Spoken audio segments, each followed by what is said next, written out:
Hello साथीहरू, स्वागत छ हजुरहरूलाई आजको मेरो भिडियोमा। के छ, सन्चै सबैजना सन्चै आरामै हुनुहुन्छ होला। म चाहिँ आजको भिडियो लिएर आइसकेँ। आज चाहिँ बिहानैदेखि पानी परिरहेको थियो कि अब साउन भदौको महिना पानी त पर्छ नै भन्ने हजुरहरूलाई होला, तर परेको थिएन नि त त्यति खेत लाउने जसरी। अनि आज चाहिँ खेतीपाती लाउने गरी पर्यो। अनि हामी चाहिँ भान्सामा जुट्यौँ होइन।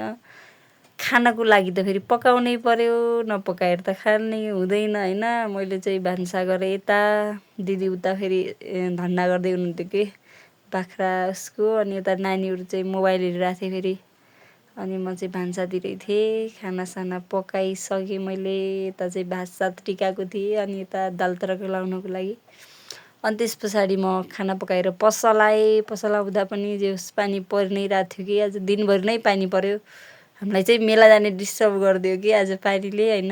आज भनेर त नभनौँ, मेला जाने त मन थिएन हामीलाई। त्यही पनि म फुपू रोप्न जानुभएको थियो आज।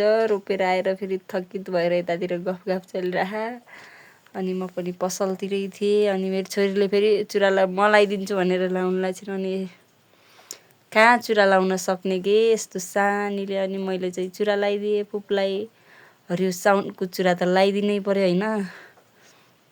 हाम्रोतिर चाहिँ चुरा लाउने काम अझै भइरहेछ कि चुरा लाउने काम अलिअलि छुटफुटले लगाइरहनु भएको होइन। अनि त्यस पछाडि फुपूले फेरि हात दुख्यो कि भन्नु भएको थियो।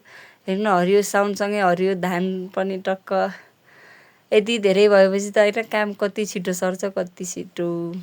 यति धेरै त हुनुहुन्थेन होला। अब आज ठ्याक्कै पानी धेरै दिनको पऱ्यो नि त, त्यही भएर सबैले खेतसेत लाउँदाखेरि सबै जुठो मार्ने। आजको भिडियो यति नै। फेरि भेटौँला अर्को भिडियो।